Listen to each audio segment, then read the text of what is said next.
کہ ہمارے دل کا یہ یقین بنے کہ سب کچھ کرنے والی ذات ایک اللہ کی ہے.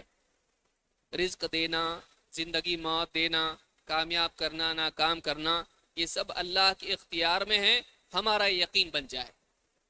یاد رکھیں یہ بات تو درست ہے کہ ہمارے دل کا یقین ہونا چاہیے کہ اللہ ہی زندگی دیتا ہے، موت دیتا ہے، کامیاب کرتا ہے، ناکام کرتا ہے، بیمار کرتا ہے، شفا دیتا ہے. راحت اور تکلیف اللہ ہی کی طرف سے آتی ہے، عزت ذلت اللہ ہی کی طرف سے آتی ہے. لیکن لا الہ الا اللہ کا مطالبہ یہ نہیں ہے. وہ جو معاملہ ہے وہ ربوبیت کا ہے کہ اللہ رب ہے، وہ ہمارا خالق ہے، ہمارا مالک ہے، ہمارا رازق ہے، کائنات کا نظام چلا رہا ہے.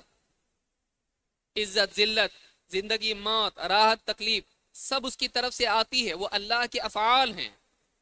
اس کا تعلق ربوبیت سے ہے، الوہیت سے نہیں. الوہیت کا تعلق بندے کے افعال سے. بندے نے کس سے دعا کرنی چاہیے، کس کی عبادت کرنی چاہیے، کس کو مصیبت میں پکارنا چاہیے، کس کو سجدہ کرنا چاہیے، کس کے نام کی نظر نیاز کرنا چاہیے، کس کے نام کی قربانی کرنا چاہیے، کس کی رضا کے لیے قربانی کرنی چاہیے. یہ بندے کے افعال ہیں. تو یہ کہنا ٹھیک نہیں ہوگا کہ لا الہ الا اللہ سے چاہا جا رہا ہے کہ ہمارے دل کا یقین بنے کہ سب کچھ کرنے والی ذات اللہ کی ہے. وہ یقین تو ہونا چاہیے. وہ الحمدللہ رب العالمین کا تقاضا ہے. ایاک نعبد و ایاک نستعین کا نہیں. اس میں ہمارے افعال ہیں کہ ہم کس کی عبادت کریں. اسی لیے آپ دیکھیں قرآن کریم میں اللہ نے کیا فرمایا، اننی انا اللہ لا الہ الا انا. موسیٰ علیہ السلام سے خطاب کر کے کہا میں اللہ ہوں، لا الہ الا انا، میرے سوا کوئی عبادت کے لائق نہیں. فاعبدنی، یہاں پر فا جو آ رہا ہے وہ پچھلے جملے پر مبنی ہے. تو اے موسیٰ تو میری ہی عبادت کرنا. جب لا الہ الا اللہ موسیٰ علیہ السلام کو اللہ نے سکھایا تو اس کے بعد کہا پھر میری عبادت کر. معلوم یہ ہوا کہ لا الہ الا اللہ کا تقاضا یہ ہے کہ بندہ صرف اور صرف اللہ کی عبادت کرے. یہ کلمہ ہم سے کیا چاہتا ہے کہ ہم اللہ ہی کو اپنا معبود مانیں اور اپنی تمام عبادات اللہ کے لیے خالص کریں، اللہ کے سوا کسی اور کی عبادت نہ کریں.